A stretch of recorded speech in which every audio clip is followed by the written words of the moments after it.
بینەرانی قەدرگرانی کوردستان 24 شەرەفمەندم جارێکی دی دێمەوە دیداری ئێوەی هێژا ئەم جارە لە پرۆگرامی بۆ هەمووان باز لە دەستوری عێراق دەکەین کە لە ساڵی 2005ەوە لەلایەن زۆرینەی هاونیشتیمانی و هاوڵاتیانی عێراق دەنجی پێدراوە بە هەموو پێکاتەکانەوە بارێمی کوردستانیشەوە، بەڵام ئەوەی بۆتە سەرنج لەو ماوەیەوە تا هەنووکە بەردەوام گوێبیستی ئەو دەبین لەلایەن حکوومەتی عێراقەوە مادە و بڕگەکانی ئەم دەستورە پێشێل دەکرێت. گەنگەشەیەم بابەتە لەگەڵ بەڕێزان دکتۆر بەشیر حەداد وەک زانای ئاینی و هەروەها جێگری پێشووی سەرۆکی پەرلەمانی عێراق کە لێرە ئامادەیە زۆر بەخێربێی، هەروەها دکتۆر دارا مەجید ڕاوێژکار و مامۆستای زانکۆ و شارەزا لە بواری یاسا، لەگەڵ هژمارێک لە قوتابی و مامۆستایانی یاسایی زۆر بەخێر بێن سەرچاوان بۆ بەرنامەکەی خۆتان، بەرنامەی بۆمان. مامۆستا بابێ مەلای جەنابەت بۆ پێی ساڵانێک یان خولێکی تەواو جێگیری سەرۆکی ئەنجومەنی نوێنەران بووی لە بەغدا، پێم خۆشە بزانم لەکوێ ئەو مادانە پێشێل دەکرێن، ئەو بڕگانە پێشێل دەکرێن لە دەستور، یان بۆ پێشێلی دەکەن، خولێکی باش لێ بووی گەیشتی بە چ ئاکامێک بۆی کە لات ڕوون بێ بۆ پێشێل دەکرێن. کەرەمکە بەناوی خوای گەورە و میهرەبان، زۆر سوپاس بۆ جەنابتان و بە خێراتنی دکتۆر دارا و ئەو قوتابی بەڕێزانە دەکەم. بەڕاستی مەسلەی دەستور مەسلەیەکی دوور و درێژە و مەسلەیەکی ئاڵۆز و معقەدیشە کە باز بکرێت لە عێراق. لە ساڵی 2005 ئاشکرایە کە ئەو دەستورە دەنجی پێدرا، ئەو دەستورە ئەو کاتوو ئێستاشی لەگەڵدا بێ یەکێکە لە دەستورە باشەکانی ناوچەکە و ژیانیش دەتوانم بڵێم، لەگەڵ ئەوەی کە هەندێک تێبینیمان لەسەر هەیە، یعنی هەمووی لە 100% پێرفێکت نییە، بەڵام باشترینی مەوجودە کە ئێستا هەیە بەمەرجێک ئەگەر جێبەجێ بکرێت. ئەو دەستورە ئەوە بوو کە زیاتر لە 180 خەڵکی عێراق بە هەموو بە کورد و بە عەرەب و بە تورکمان و هەموو پێکاتەکان و دەنجیان پێدا، بەڵام بەداخەوە ئەو هیوا و ئەمەلەی کە هەمان بوو و گەلانی عێراق کە هەیبوو بەو دەستورە، ئەو دەستورە عێراق لە قۆناغێکەوە بۆ قۆناغێکی نوێ بگوازێتەوە، لە بار و دۆخێکی خراپ و دیکتاتۆری و مرکزیەت و سنترالیزم بگوازێتەوە بۆ بار و دۆخێکی خۆشگوزەران بۆ میلەتەکە، بارودۆخێکی فرەچەشنی و هەمەیی و کەش و هەوایەکی دیموکراسی بەداخەوە وا دەرنەچوو. وردە وردە بینیمان کە ئەم دەستورە ستەمی لێکرا. بۆیە من دەڵێم ئێستا دکتۆر چێن ئەوانەی ستەمی لێ دەکەن، بۆ ستەمی لێ دەکەن، ئایا بەجددی لە ناوخۆی عێراق دەیانێت ئەستەم لەو دەستورە بکەن و پێشێلی بکەن و جێبەجێ نەکەن، یا ئەوە تا هەژمونێک هەیە یا ئەوە تا ئەجێندایەکی دەرەچی هەیە؟ دەمەوێت بەڕوونی جواب بدەیتەوە. ئەجێندا دەرەچیەکە بەڕاستی ئەو کات یعنی لەبار و بۆ ئەوەی کە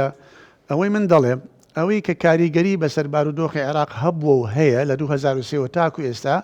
چ وڵاتە زلهێزەکان بێ، چ وڵاتە ئەقلیمیەکان بێ، دراوسەکان بێ، یعنی ڕاستە لەوانەیە ئەوان بیانەوێکەوە هەژمونێکیان بەسەر عێراقەوە هەبێ، مەثەن پێگەیان لە عێراق هەبێ، بەڵام لە بەرژەوەندی ئەوانیش نییە کە بارودۆخی عێراق تێک بچێ، بارودۆخی عێراق لەوە خراپتر بێت، چونکە ئەوان بەرپرسیارەتێکی ئەخلاقیان لەسرە بۆ ئەوەی کە بەرژەوەندی خۆشیان لەوەدایە کە عێراق بارودۆخەکەی ئێستا جێگیر و مستەقر بێ. بۆیە من دەڵێم ئەگەر ئەوان کاریگەریشان هەبێ، بەڵام ناوخۆی عێراق و حکومڕانانی عێراق ئەوان زیاتر پشتی شەریان بەردەکەوێت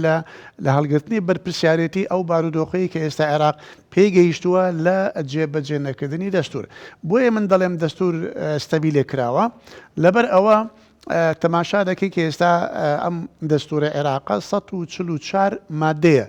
لەو 144 مادەیە باوەڕکە نیوەی زیاتری تا ئێستا جێبەجێ نەکراوە، هەر بەلاشی دانەچوونە. واتە دەستور پێویستە لە ئەلفەوە تاکو یەکەی جێبەجێ بکرێ، بەڵام ئەگەر هاتوو لە هەر وڵاتێکی دەستوری مامەڵەیەکی ئینتیقائی، واتە مامەڵەیەکی بە هەڵبژاردنەوە لەگەڵ کرا ئەو مادە جێبەجێ دەکەم ئەوەی کە جێبەجێ ناکەم بە پێی بەرژەوەندی لایەنە سیاسیەک چ مادەیەک لە بەرژەوەندی ئەوە جێبەجێ بکات چ مادێک لە بەرژەوەندی ئەو نێجێبەجێ نەکە ئەمە دیسان مامەڵەیەکی سەقەتە لەگەڵ دەستوردا دەکرێت جگەلەوەی کە دەستور بۆ خۆشی هەندێک کێشەی هەیە کە مکوڕی هەیە دوایە دەینە سەری کە هەر لە هەیکەلی بنیاتی دەستورەکە بەعزێک کێشەیە پێویستی بە گۆڕانکاری هەیە ئەمانە بەڵام بە زۆری ئەوانەی کە ئەمڕۆ حکومڕانە لە عێراقدا و لە ماوەی ئەو ماوە درێژەدا لە 2023 و تاکو ئێستا حکومڕان بوون بەڕاستی ئەوان وردە پاشگەز دەبنەوە لە ناوەڕۆکی ئەم دەستورە بەرەو هەمان ئەو سیستەمە دەچن بەرەو هەمان ئەم حکومڕانێتە دەچن کە پێش 2023 لەلایەن هاوپەیمانانەوە با بڵین کۆتاییان پێهات یعنی بیستمان پێش بەڵێ زۆر بە ئاشکرا دیکتاتۆریەت هەنگاو دەنێن یعنی ئەگەر تاکو ئێستا بە شێوەیەکی ناڕاستە و خۆ ئەویان کردبێ بەڵام نەیان گوتبێ ئێستا لێرە و لەوێ لێیان دەردەچێت لە شوێنی بەرپرسیشەوە لە کەسانی بەرپرسیشەوە بینیمان چەند ڕۆژێک پێش ئێستا سەرۆکی ئەنجومەنی باڵای دادوەری عێراق یعنی ئەمە بەڕاستی تەسریحێکی زۆر ترسناک بوو لەوەی کە ئەو مەفروزە یعنی بەرپرسێکی یاساییە بەرپرسێکی دادوەریە کە لە هەموو کەس زیاتر پێویستە پەیوەست بێ بە دەقەکانی دەستور و دەقەکانی یاسا بەڵام تەماشا دەکەین بە پێچەوانەی دەقی دەستور تەسریح دەدا مەسەرەن بۆ نمونە دەڵێ پێکینانی هەرێمەکان تازە ئەمە لە زیانی عێراق و نابێ بکرێ و ئەمە تەقسیمکردنی عێراقا دەستخۆش دەچمەوە دێمۆلات دکتۆر دارا باسی دادگای کرد دکتۆر بەشیر باسی دادگای فیدرالی کرد دەجەنابەت دەپرسم بۆچی حکوومەتی عێراق لە ڕێی دادگای فیدرالەوە دەیەوێت کۆنتترۆلی سەرچاوە سروشتی و دارایەکانی هەرێمی کوردستان بکات ئەوە پێچوانەی دەستور نییە ئەگەر پێچوانەی دەستورە هەرێمی کوردستان شەڕی ئەو دەستورە چۆن بێنێتەوە گۆڕەپانە ئێستا کەرم کە بەناوی خی گەورە و میهرەبان سوپاسی جەنابەت و بینەرانی کەناڵی کوردستان 24 سوپاسی برای بە ڕێزمان کاک دکتۆر بەشیر خەلیل حەداد دەکەم جێگیری سەرۆکی پێشووی پەرلەمانی کوردستان طبیعی کە کاک سەهێن ئەگەر لە ڕووە یاساییەکەیەوە تەمەشای هەرێمی کوردستان بکەین هەرێمی کوردستان بە کۆمەڵە قانونی بە کۆمەڵی قۆناغی یاسایی زۆر گرنگ تێپەڕیە هەر لە بیدایەتی بزوتنەوەی ڕزگاری خوازی کوردستان تاوەکو ئێستا ئەگەر لە بیرمان بی کاتی خۆی بە ئێمەیان دەگوت مخەڕیف دوایە ئێمە لە ڕێگەی پەیوەندیەکانمان سەرکردایەتی سیاسی کوردستان توانی کێشەڕەواکانی گەلەکەمان بنێریتە ناوەندەکانی جیهانی کە ئیعترافمان پێ بکرێ وەکو ثوار پاش ئەوەی کە بووینە شۆڕژجێر دوای ڕاپەڕین و دروستبوونی یعنی دوای ئەوەی بەرەی کوردستانی دروست بوو هاتین ڕاپەڕینمان کرد دوای ڕاپەڕین توانیمان دەسەڵاتەکی سیاسی دروست بکەین کە ماوەی 13 ساڵ بەر لە دروستبوونی عێراقی نوێ ئیدارەی خۆمان بە تەواوی کرد سیاسەتی ئێستای ئەوەی کە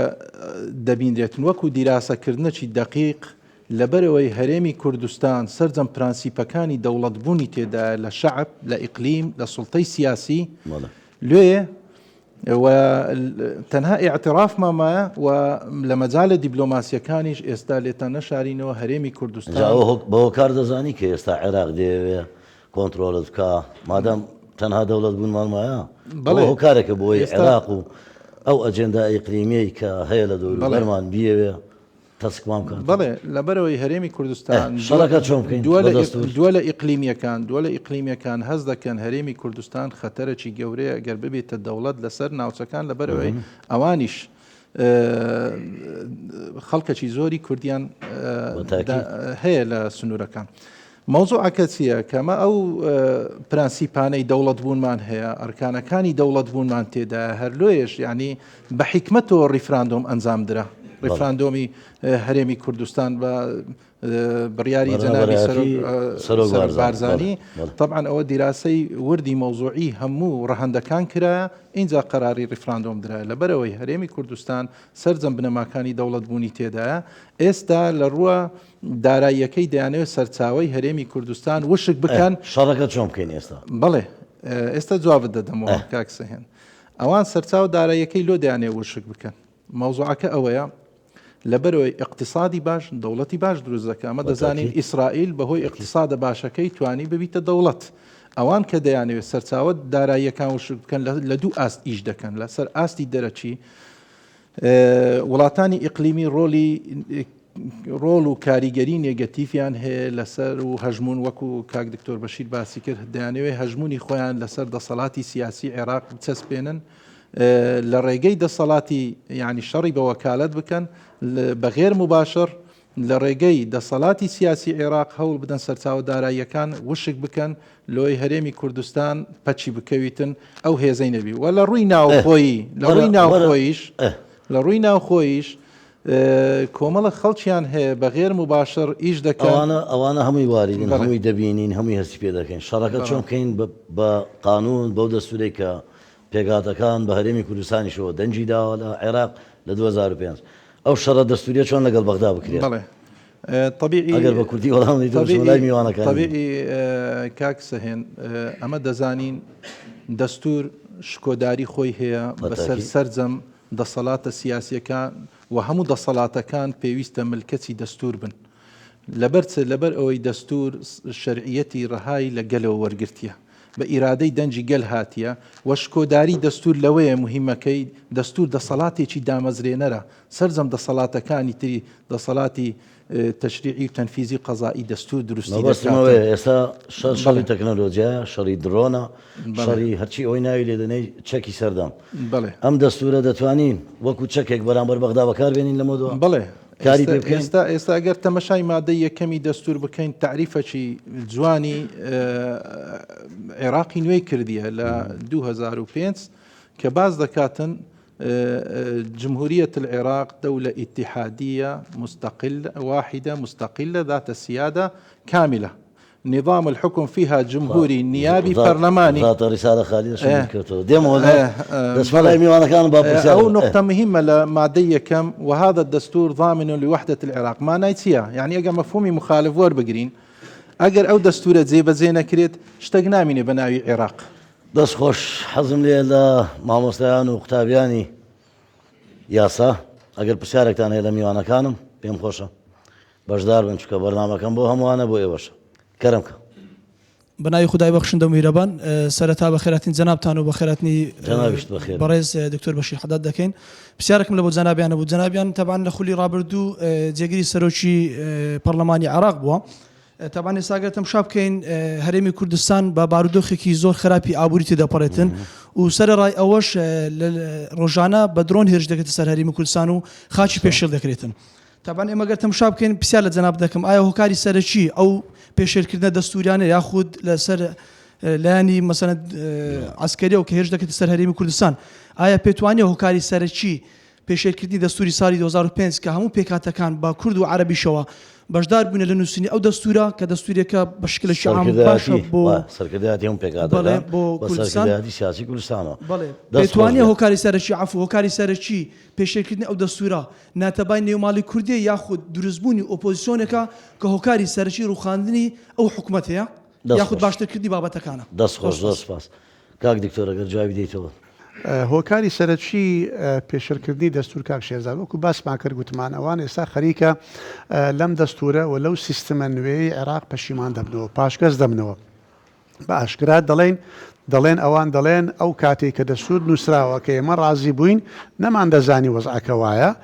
ئەوە لە بارودۆخێکی سیاسی تایبەت دابوو ئەو کات ئێستا بارودۆخەکە جیاوازە یعنی مەبەستیان ئەوەی ئەو کات ئێمە نەزان بووین لاواز بووین کورد زۆر زانتر بوو زیاتر بوو لەبەرەوەی لە نەوەتەوە حکوومەتی هەبوو تەجروبە و ئەزمونەکی هەبووە ئەوان توانیان ئەو شتانەی کە لە مەساڵحی خۆیانە لە دەستورەکە دایبنێن بەڵام ئێمە ئەوان دەڵێن ئێمە نەزان بووین جارێن نوێ بووین تازە نەمان دەزانی لێ بارودۆخە سیاسەکە گۆڕاوە مەبەست ئەوەیە ئەو کاتێمە بێهێز بوون ئێستا بەهێزین دەتوانین بگۆڕین بۆیە ئاعتراف بەو شتە ناکە پێشەکردنەکە ئەوەیە بەڕاستی ئەوان ڕازی نین بە سیستمی فیدرالی و ڕازینین بەو دەستورەیەکەوە هەیە دەیانەوێت بگەڕێنەوە بۆ سیستمی سنترالیزم و حکم و هەرێمی کوردستان وەکو پارێزگایەک مامەڵە لەگەڵ بکەن ئەو فشار خستنە سەر هەرێمیش ئەوە یەک لە کاریگەریەکانی ئەوەیە کە دەیانەوێت وردە ئەجا بەناوی یاسا بێ بەناوی دەستور بێ بەناوی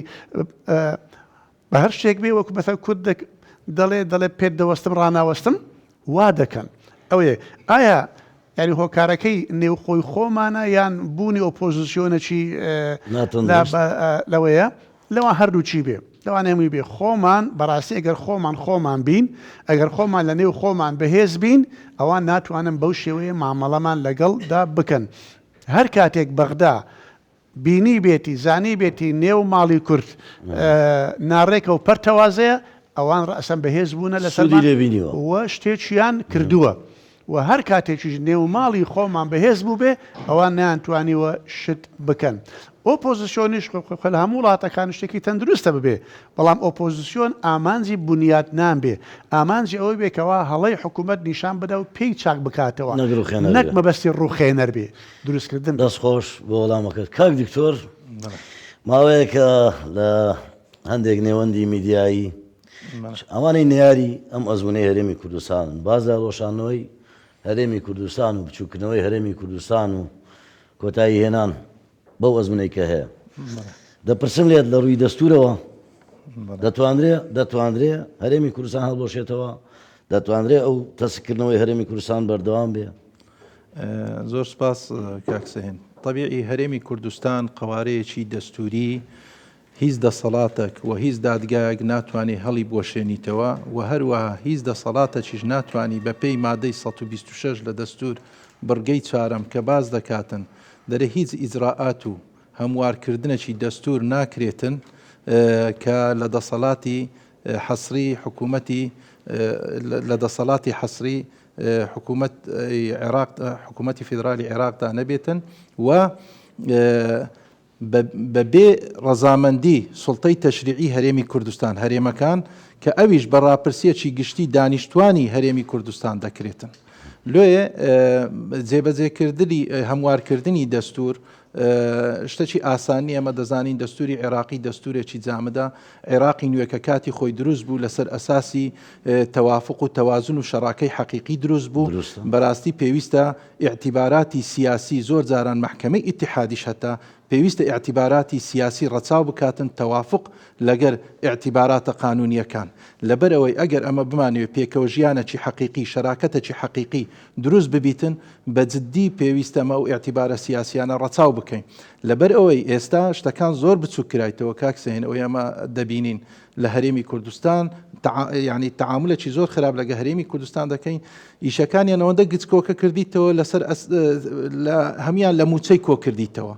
طبیعی هەرێمی کوردستان قەزیەکی گەورەی هەبووە ئەمە 13 ساڵ پێش لە دروستبوونی عێراق سوڵتەکی سیاسیمان هەبووە ئەو سوڵتە سیاسیە بە خوێنی هەزارە گەنج و ڕۆڵەی ئەو وڵاتەی دروست بووە بە ئاسانی لەدەست ناچی و ئەگەر دەستوریش جێبەجێ نەکرێ ئەوەی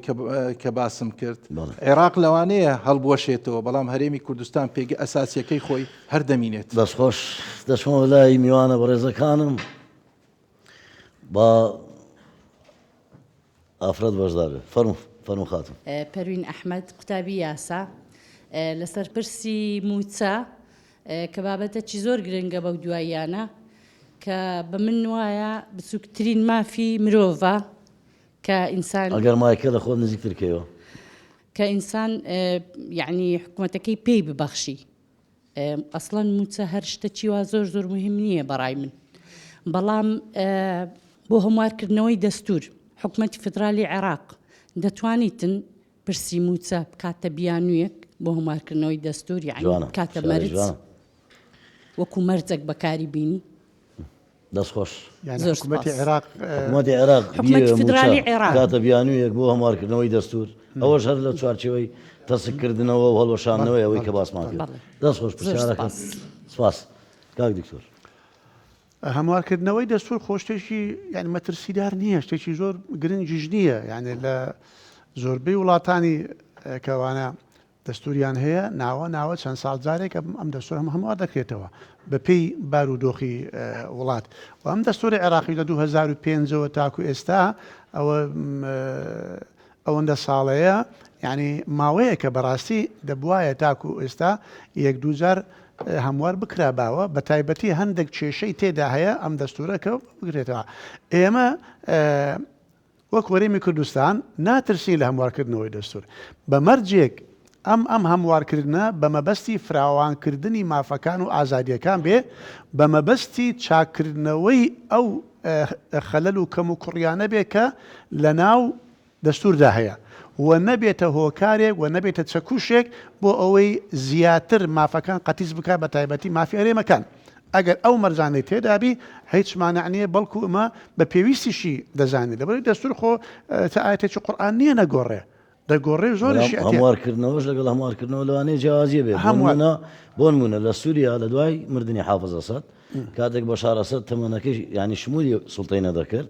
خێرا لیژنەیەکیان پێگە ناو دەستوری هەموارکردەوە بە هەمان شێوە بەم دوایانەش لە رووسیا بۆ درێژکردنەوەی ویلایەتەکانی ڤلادیمیر گوتم ئەگەر مەبەستەکە بۆ چاکسازی و چاکردن بێ و فراوانکردنەوەی مەساحەی مافەکان بێ هیچ پرکشتدا نییە. بەڵام دەبێ وش بزانێن ینی دەستوری عێراقی ئێستا زەحمەتترین دەستورە بۆ هەموارکردنەوە تعدیلکردن زۆر زەحمەتە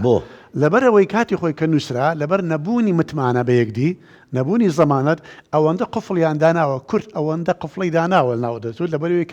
لەبەرەوەی زۆر ینی زۆر مستەمی دیتە لە نظامەکانی پێشووتر بۆیە متمانە نەبووە. یەکەم قفڵی ئەوەیە ئەم دەستورە دەبێت تەبعاً دوو ئەغلەبیەی دەوێ ئەغلەبیەی زۆرینە و ئەغلەبیەکی کەبینەی دەوێت یەکەم موافقەی کەمینە موافقەی زۆرینە لایەنە سیاسەکانی عێراقی دەبێت هەموو متفق بن لەسەر دوو ئەغلەبیەی کەمینە ئەوەیە کە لە سێ پارێزگا دوو لە سەر سێی ڕەفزی نەکەنەوە ئەوە دوو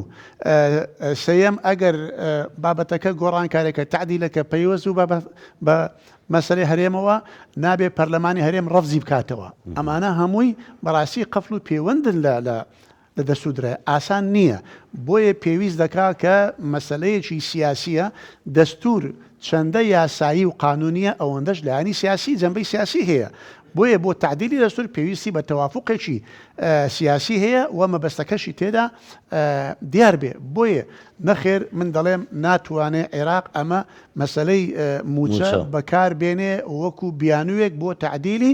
دەستور ئەگەر ئەوان بیانەوێ فەرموو بەو مەرجانەی کە لە دەستور هاتووە بە میکانیزمی دەستوری ئەگەر تعدیلی دەستور بکەنەوە هیچ مانعێک نییە. دکتۆر دارا وەکو ڕاوێژکارێکی یاسایی زۆر جار بالت پرسم حکوومەتی عێراقی لە زۆر بوونە و بە ئەنقاس بە ناقاس بە ئامانجێکی تایبەتی وشەی مەرکەزی بەکاردێنێ حکوومەتی مەرکەزی عێراقی دەمێ بزانم ئەوە چ مەبەستێکی لە دواوەیە. زۆر سپاس کاک سەهێن طبعاً دەسەڵاتی مەرکەزی لە عێراق نەما دوای پرۆسەی ئازادی عێراق بەڵام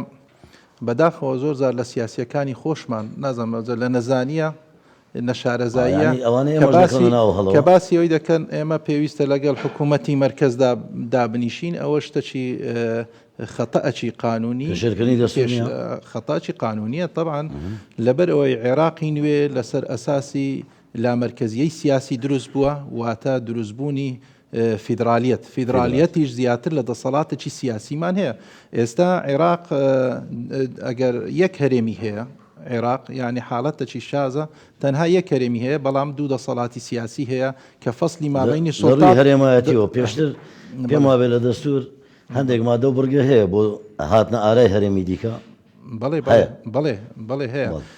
بەڵام هەرێمی کوردستان هەر سێ دەسەڵاتی سیاسی خۆی هەیە سوڵتەی تەشریعی تەنفیزی قەزایی خۆی طبعا ئەوانە هەمووی لە دەستور دەسەڵاتی ئەقالیمەکان هەمووی دیاری کرایە و دەسەڵاتە حەسریەکانی ئەدی بۆ ئەو مرکزیە بەکاردێنن ئەو مرکزی عەمدەن بەکاری دەینێن وەکو دکتۆر بەشیر باسی کرد کە ئێستا قۆناغە کاتیتە پێش ئەوان بەهێزن دەیانێ ڕەفزی هەرێمی کوردستان بکەین بەڵام هەرێمی کوردستان هەرێمەکە پێگەکی یاسایی دەستوری بە قووەتی هەیە و لە ڕووی دیبلۆماسیش ئێستامە لە قۆناغەکی پارا دیبلۆماسینە لێش پێشوازی لە سەرۆکی حکوومەتی هەرێمی کوردستان دەکرێت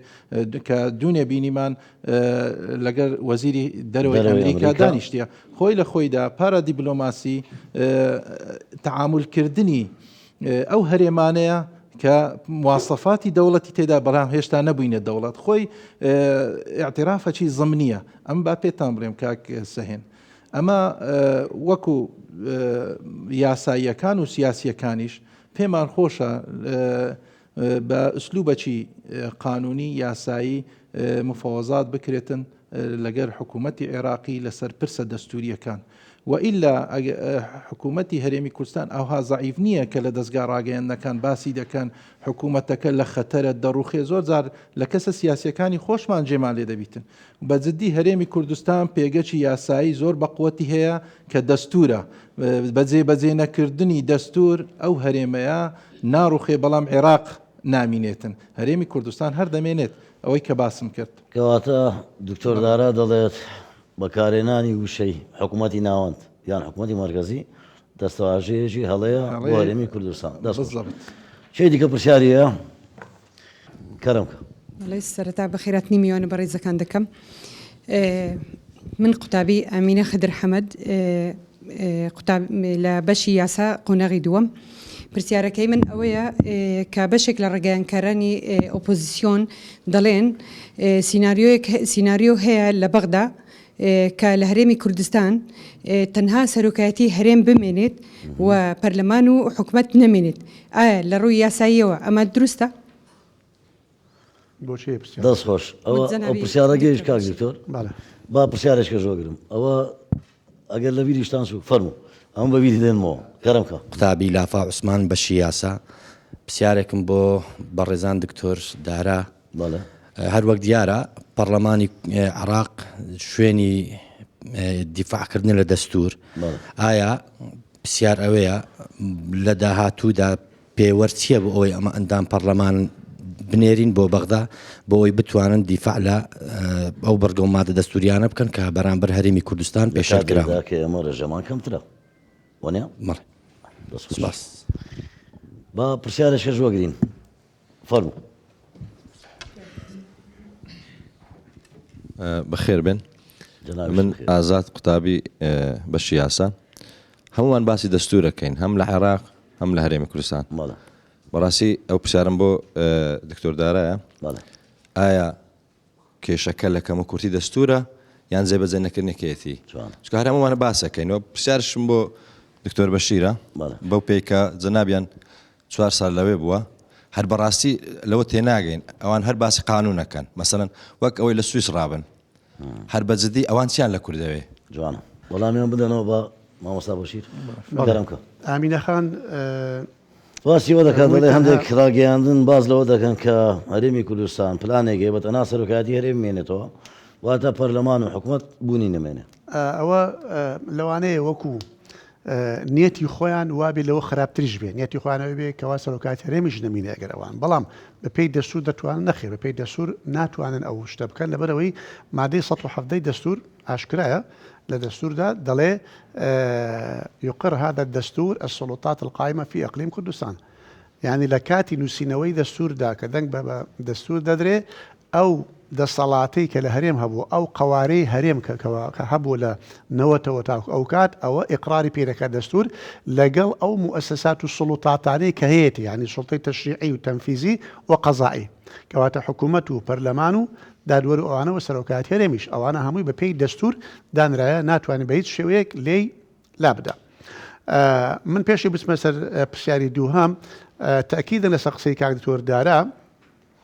لەم دەستورەدا لە دەستوری عێراق لە 144 مادە لە هیچ وشەیەکیدا دەستەواژەی حکوومەتی مرکزی نەهاتووە کاتە بانقەس بەکاردێنرێت نییە ئەکەی دوایە ئەوانی خۆشمان لەوانەیە هەرکە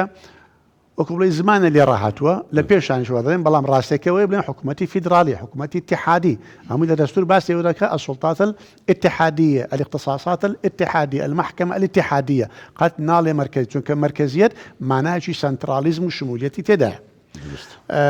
أو برا برزة لي مواصفاتي وعندهم برلمانات شيء بكذا تشتم بغداد ما بس أول ذكرت ذا كرت لينو ذا إملا أنجمين نيراني عراق رجمان كم ترلوان بلى مسألة برجري كردن والله تي نوينراني شري دستور وشري ياسا نوينراني إما لبغداد براسي كم ترخم نبون يعني عندك جار غدر وظلم ذكريك نوينران شان كدو شان كدو كابلا عربي نازان لا نشتوانية يعني أواني ويندري براسي هر أوان ذكري أويك قليلي ذكا ناتواني لو زياتر بكا يعني جاري وياما شر دسما كرديا ببوكسات شر كرايا شر دبو أو كرايا باشا شر ياسا وقانون كرايا پرۆژە یاسا پێشکەش کرایە ئیمزا کۆکراوەتەوە و لەگەڵ ئەقتابی سەرکردە سیاسەکان دانیشتوینە قسەمان لەگەڵ کردوون ئیتیفاقیات کرایە یعنی حتا جاری وایە نەک بە شێوازی سیاسی نەک بە شێوازی قانونی کەوانەما کردووە حتا بە شێوازی عشایریش و بە شێواز ئەوانە مامەڵەمانەکە کردوونە یعنی مەسەرەکە بۆتە خاترانەی شتر هەر بە هەموو شێوازێک مامەڵەمان لەگەڵ کردوون بەڵام ئەوان بڕیارێکی پێشوەختەی خۆیان هەیە کە ئەم هەرێمە گچکە بکەنەوە وردەوە دە گچکە بکەنەوە بگەڕێنەوە سەر ئەوەی کە بۆ خۆیان دەسەڵاتدار بن ئەوان قبولیان نییە کەوا سێ پێک هاتە لە عێراقدا هەر سەرۆکاتێک دەدەست پێکاتێک بێت دەڵێ هەموو عێراق دەبێت بەدەست ئێمە بێ چۆن ماوەی 100 ساڵ عێراق بەدەست پێکاتێک بووە ئێستاش دەبی لەو ماوەی داهاتوودا عێراق بەدەست پێکاتێک بێت پرسیارەکەی دیکە وەڵامی اینجا دینەوە دەزانم پرسیارەکەی ویش و کاک دکتۆر زۆر سپاس کاگازات باسیەوەی کرد کێشەکە لە کەم و کورتی دەستوری یان جێبەجێکردنی نەخێت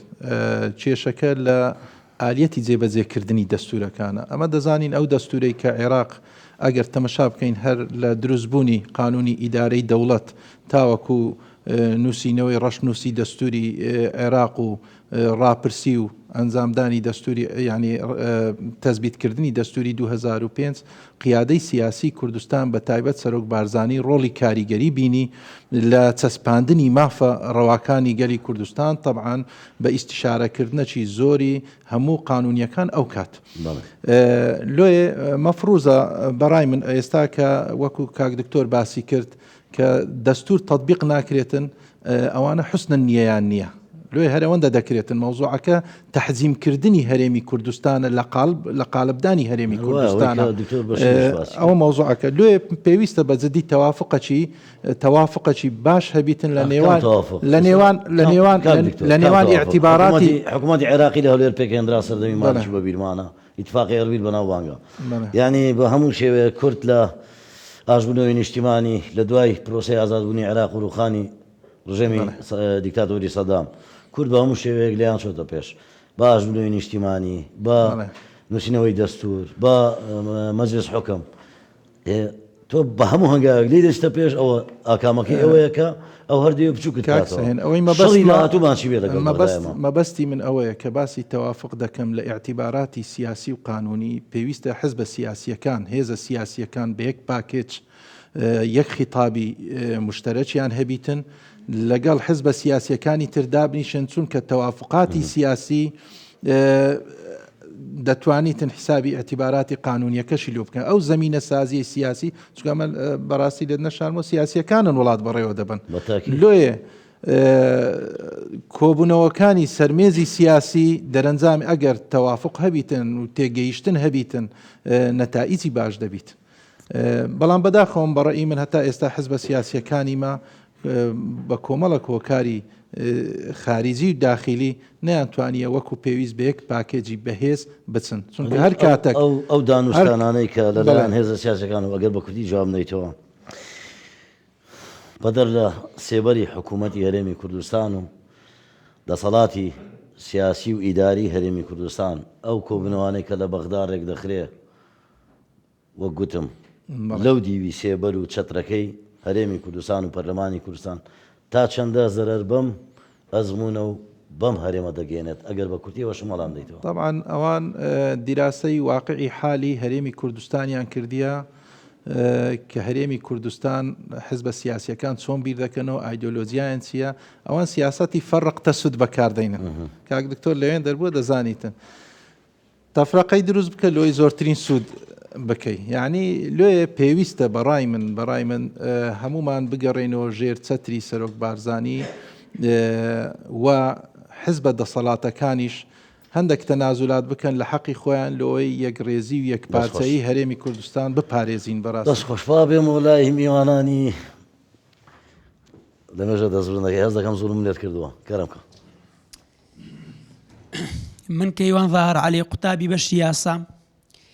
من وەک هاوڵاتیەکی هەرێمی کوردستان کە بەشداریم لە ڕیفراندۆمە گەورەکەی هەرێمی کوردستان کردووە بە شانازیەوە لێش پشیمانیم پرسیارەکەم لێرەدا ئەوەیە لە ڕابردوو لە ئێستاش لێرە و لەوێ کەسانێک لە ڕاگەیاندکارانی یان لە میدیاکانی ئۆپۆزیسیۆنەکان باس لەوە دەکەن و دەڵێن دەبێت ئەنجامدەرانی ڕیفراندۆم بدرێنە دادگا ئێوە لە ڕووی یاساییەوە چیان پێ دەڵێن ئەو پرسیارم بۆ بەڕێز دکتۆر دارەیە ئەو پرسیارم بۆ بەڕێز دکتۆر دارەیە و بە کورتیش کاک دکتۆر بەشیر ئایا ڕیفراندۆم کارتێکە لە کوردستان هەر کاتێک بمانەوە دەتوانین کاری پێ بکەن یاخودنا سوپاس با وەڵامی ئەو پرسیارە بدات و دوایی دێمە لای جەنابەت لەمێژە دەزبردنەکەی پرسیاری یەکەم و مامۆستا بەشیر بیان دکتۆر دارا بۆ دکتۆر دارایی کاک دکتۆر یعنی ئەوەی داوای سەربەخۆی کا بدرێنێ دادگا وەڵامیش دەنگم داوە طبعا مافی چارەی خۆنووسین یەکێکە لە مافە سروشتیەکانی هەموو گەلک گەلی کوردستان کە دروست بووە خوای گەورە ئەو گەلەی دروست کردیە ئەو زەویەی پێبەخشیە بەجددی ینی ئەنجامدانی ڕیفراندۆم لە ڕووە قانونی و دەستوریەکەی یەک لە مەراحلەکانی تەکمیلەی ئامادەسازیە بۆ ئەوەی دەوڵەتەکی سەربەخۆ دروست بکەین وەگەلی کوردستان ممارەسەی دەنجی خۆی کردیە کە هەرێمی کوردستان لە ڕیفراندۆمەکەی دەوڵەتی خۆی دەوێت یاننا بەڵێ هەمومان هەموو کەسە ینی ملەتی کوردیش وەکو ملەتەکانی تری هەموو دنیاە مافی خۆیتی کە دەوڵەتەکی هەبی ئاڵای هەبی قوربانیدا خوێنی بەخشیە شۆڕشی کردیە ینی بۆ ئەو مافە بەمەڕەوانە بینن لە کاتێکدا بەجددی ئەمن بەخۆشم لە کەناڵەکان ئەوم بیست ینی خەڵکانەکی بەکرێگیراوی کۆنترین لەوانەی دەوروبەرمان بەجددی کاکسەهێن خەڵکانەکی بەکرێگیرا و ئێستا بە زمانی ڕەسەنی کوردی ئیش دەکەن لۆ تەشویحکردنی سومعی کورد لۆ بەلاڕێدابردننی ڕای گشتی جەماوەر بەداخەوە ئەو پرسیارە یەک لە برادران لە کەناڵەکانی ئۆپۆزیسیۆن باسی ئەوەی دەکرد زۆر بە بێشەرمانە دەیگوت دەبی ئەنجامدەرانی ڕیفراندۆم بدرێنە دادگا لە کاتێکدا ئەمە ممارەسەی قانونی کۆمسیۆنی باڵای هەڵبژاردن بە ئیزراعی قانونی ڕیفراندۆمی ئەنجامدایە ڕیفراندۆمی 1996 دەنجی هەموو گەلی کوردستانە یعنی شتێکی قانونیمان کردیە وەبزانم داوای مافی چارەی خۆنووسین داوای حەقی خۆت بکەی حەق چییە كل مصلحة يحميها بها القانون ئەمەی لە چوارچێوەی یاسا پارێزراوە مافەکانمان مامۆستا بەشیر ئەگەر پرسیارێکی لە جەنابەت هەبوو وڵا کاکەروان مەسلەی ڕیفراندۆم ئەوە چارەنووسی گەلێکە بەڕاستی و شتێکی دەستوریشە من پێم وایە کە ئەنجامدرایە لە پاش 2003 کە کورد بەشدار بوو لە مەسلەی ئازادی عێراق و لە بنیاتدانەوەی عێراقەچینەوە لەسەر سێ ئەساس بنەما توافق و توازن و شەراکەت یعنی ئەمە ببینە شەریکێک ببینە لە حکومڕانی عێراقینەوە لە هەموو بوارەکاندا بەڵام ئەوان کوردیان وردە کردە مشارکێکی لاواز نەک شەریک مشارک جیاوازێک کە تۆ مشارک بی ینی بەشدار بی لەو شتە بە بەشێکی بچووک یان تۆ شەریک بی لەوەوە ئەمە کورد دەبێت شەریک بێ ئەوان کردیانە مشارک بۆیە کە ئەو سێ بنەمایە تەوافق نەکرا کورد مەجبور بوو ڕوو بکاتە ئەو ممارەسەیە هەتو ئێستا ئەو ئێستا لە ناو قابێکدانێ یان ناو فەشوشێکدانێ هەر فشار و زەختی لە سەکرەسەکە چی لێرە ئاوەکە دەگەڕێ بەخۆی جێکی کە بیت و ئازاد بێ لەو شوێنە عێراقیش ئەو هەموو فشارێکە لەسەر کورد و لەسەر هەرێم دروستکرد هەرێم مەجبور بوو ڕوو بکاتە ئەو ممارەسەیە دەنا ئەگەر کورد مافەکانی خۆی بدیت باە لە تەوافق و تەوازن و شەراکەتدا و شەریکێکی حەقیقی بووایە ئاستان پێویستی بە ڕیفراندۆم نەدەبوو و بۆ دەڵێم شتێکی دەستوریە ئەوەتە دەستور لە دیباجەی پێشەوە لە آخر ختي دل إن الالتزام بهذا الدستور يحفظ للعراق اتحاده الحر، يعني التزام بوا أو اتحاد العراق باريزي كوات أجر التزام نبوه كدكتور دارا فربوي التزام نبو كوات اتحاد العراق نامني مادة يشيش مادة نهاية مادة يشي دستور دلي، وهذا الدستور ضامن لوحدة العراق كوات هم لدي بازكا كويش بشكل دستور وهم لما ديك أما اشتك مع ذاتك أجر أو دستور جيب جنكرا كواتا ضمانة وحدة ما في برياردان الدبيلة شارع نية كواتا ومفروض مخالفة يشتك جنابت دست برنكر وفرم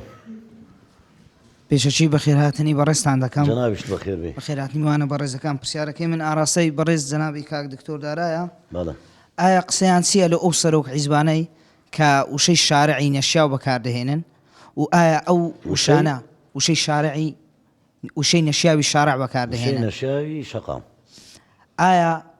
ئەو قسانە کاریگەری لەسەر ڕای گشتی جەماوەری دەبێت؟ ئەگەر وەڵامداتەوە سپاسیەکەم. دەڕۆ قانونەکەەوە تەواو پرسیارەکەی. هەندێک لە ئەندامان و سەرکردەکانی ئۆپۆزیسیۆن و شەی بازاری و شەی نەشیاوی کە ناگونجێ لە ڕووی یاساییەوە لە ڕووی سیاسیەوە لە ڕووی قانونیەوە ئەمانە چەندە دەتوانرێ ڕێگریان لێ بکرێ یان طبعا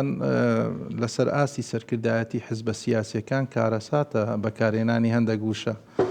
لەبەرەوەی کەسە سەرکردەکان ملکی خۆیان نینە ملکی کۆمەڵک خەڵکن بەڕاستی کاریگەری نێگەتیڤ دروست دەبی کەسی سەرکردە دەبی عقلیەتەکی دووربینی هەبیتن ئاراستەکی جوانی کۆمەلگا بکە ڕێنوێنی خەڵک بکە و ئێستا هەندێک مستەلەحات هەیە بەکاردەینن بەجددی ڕێکلامیشی لۆ دەکەن لەوانەیە دەیکەنە ترێنت و ئەوانە بەداخەوە دەبی کەسی سەرکردە لە ئاز بەرپرسیارەتی ئەو خەڵکە بیتن کە بە قیادەی خۆی دادنێتن بەداخەوە حزبە سیاسیەکان ئێستا بە هەلومەرزی جیاجیا لەوانەیە خەڵکانێک ئێستا بووینە قیادەی کۆمەڵک حزب بە سوودفە بووینێ بەڕاستی یعنی بە مەراحلی تەدریجی بە تێگەیشتن و پێگەیشتن نەگەیشتیتە ئەو قۆناغانە لێ هەندێک تەسەڕوفاتی وا دەبینیتن تەسەڕوفاتەکان نەشیاون نەگونجاون دوورن لە دابوو نەریت و مۆڕاڵی کوردایەتیش بەڕاستی دەبی کەسی قیادە کاریگەری دروست بکە لەسەر جەماوەر لۆی جەماوەر ئاراستە بکە بە ئاراستەکی دروست دیفاع بکاتن و هەوڵی بەرزکردنەوەی مەسائلە نەتەوەییەکان بداتن محازەرات و خیتابە سیاسیەکانی زیاتر لە بەرژەوەندی و بەدیهێنانی ئامانجە نەتەوەیی و نیشتیمانیەکان بیتن نەک بە جۆرەك تەشویهی بەرامبەر و ئەوەی بکات طبعا ئەوانە تعریفی خۆیان دەکەن و لە چاوی خەڵکیشدا بەڕای من لێڤڵەکانیان دێتە خوارێ زۆر دەست خۆشکاک دکتۆر بەشیر سەرکردایەتی حکومڕانی ئێستای هەرێمی کوردستان بەردەوام بازەوە دەکەم قۆناغا تێدەپەڕێنرێ قەیرانمان زۆر بەڕێ کرد بە تایبەتی لە دەستپێشیان کابینەیە کابینەی نوێمی حکوومەتی هەرێمی کوردستان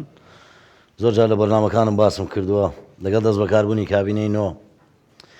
نرخینەوت لە بازارەکانی جیهاندا بەزی پەتای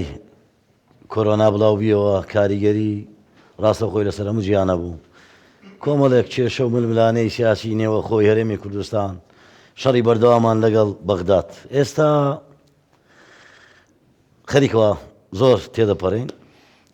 ئەو دۆخە تێدەپەڕێت باشترین چارەسەر هەرێمی کوردستان بیگرێتە بەر بەرامبەر هەموو ئەو قەیرانانەی کە کەمێک ماوە و سبەی و دوای و سێش دێتە ڕێگەی چی بکە باشە ئەو ڕێکارانە چین هەنگاوی چۆن باوێژین من پێم وایە ئەم هەنگاوانە چەند ئاراستەیەکن ئاراستەی سیاسی هەیە ئاراستەی ئیداری هەیە ئاراستەی جەماوەریش هەیە چی بکەن لە لایانی سیاسیەوە لایەنە سیاسیەکان چ بکەن بۆی ئەو بارودۆخە تێپەڕێنرێ یەکەم جار نێوخۆی خۆمان ڕێک بخەینەوە نێوماڵی خۆمان سیاسی ڕێک بخەینەوە لایەنە سیاسەکە هەرێمی کوردستان بەڕاستی ئێستا پەیوەندیەکانیان پەیوەندیەکی ئیجابی نییە پەیوەندیەکی سلبیە نەرێنیە ئەم ناکۆچیە ئەم ململانەیە ناڕەوایە چونکە ململانەی ڕەواش هەیە بەڵێ منافەسەی حزبی شێکی باشە با بکرێ بەڵام ئەو منافەسەی نەبێتە دوژمنداری نەبێتە ناکۆچی ناکۆچیەکی قوڵ ئەم ناکۆچیە ئەم ململانە ناڕەوایە نێوان لایەنە سیاسیەکان ئەمە شتێکی خراپە ئەمە یەک کەواتە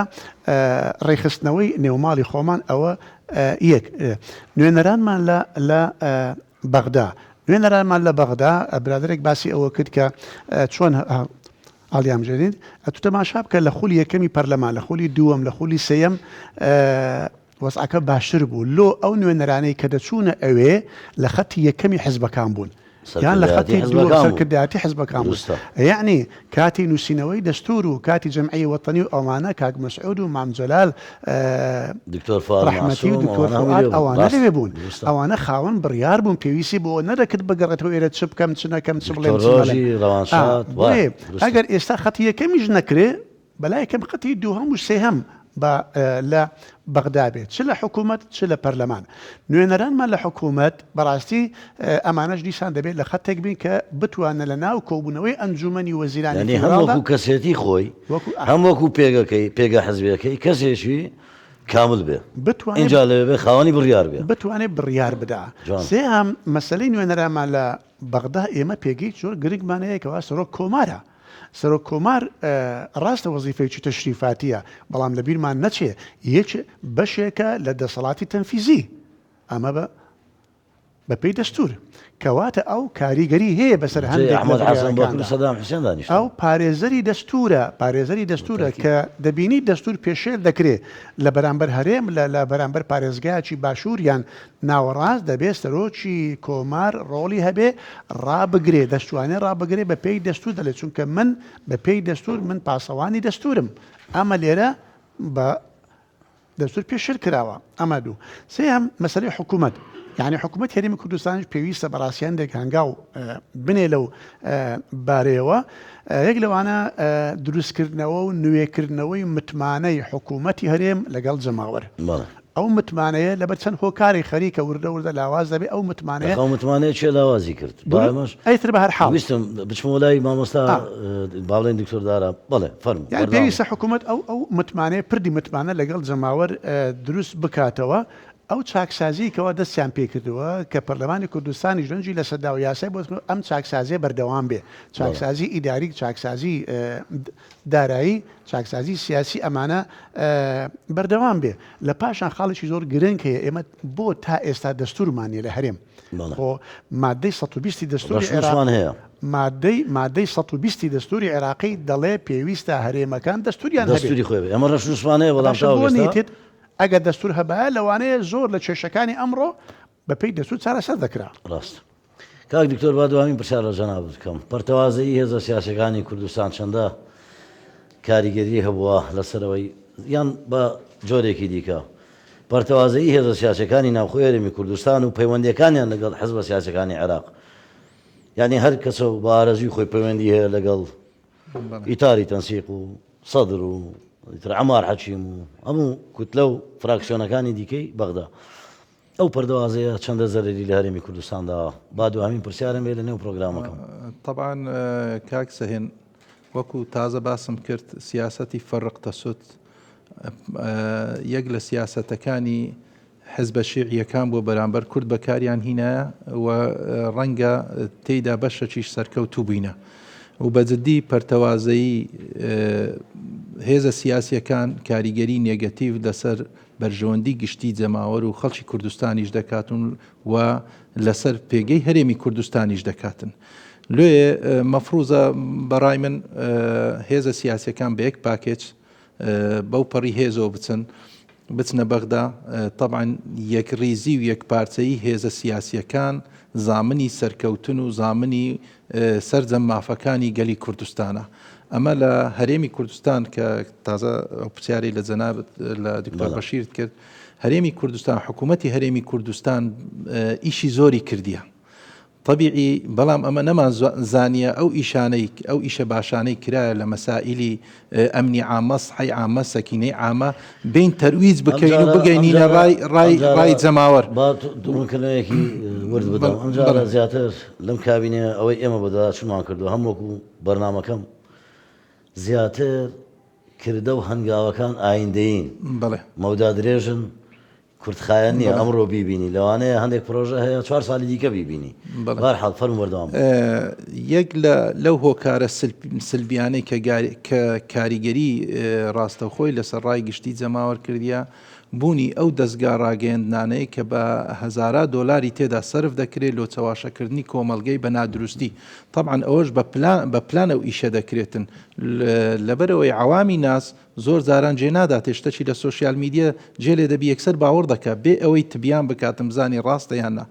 لێ مەفروزە بەڕای من حکوومەتی هەرێمی کوردستان و حزبە سیاسیە ئەسیلەکان کە بەجددی کوردایەتی دەکەن کۆمەلگە وشیار بکەنەوە ئاراستەی کۆمەلگە بکەن لە ڕێگەی ڕێخستنە حزبیەکانیان ڕێخستنی حزبی نازانم ئیشی چییە ئێستا ڕێخستنی حزبە سیاسیەکان لە قۆناغی دەسەڵات دەبی ڕۆڵی کاریگەر ببینن لۆ هۆشیارکردنەوەی کۆمەلگا لۆ بەلاڕێنەبردننی کۆمەلگا حزبە سیاسیەکان سەرمایە مرۆیەکانیان هەیە دەتوانن ئیسیفادەی لێ بکەن لە ناو مەکتەبە ڕێخستنەکانیان کە باشترین کەوادیرەکانی خۆیان هەڵبژێرن بیان نێرن لۆی مواجهەی دوژمنیان پێ بکەن ئەو کەوادیرانەی کە کەفاءاتیان هەیە لە مەجای کۆمپیتنسی قودرە و مەهارە و معریفەتی باشیان هەیە لۆی بتوانن مواجهەی دوژمنان بکەن مامۆستا بەشیر داوامین پەیامەدە بەرنامەیە بگەێنە لەڕووی قانون و دەستور و هەرێمی کوردستان و بەغداد کەرەمکە بە کورتی وەکو جەنابەت گوتت ئەو پەرتەوازەی نێوەماڵی کورد کاریگەرێکی خراپ و نەرێنی هەبووە لەسەر کاری ئێمە لە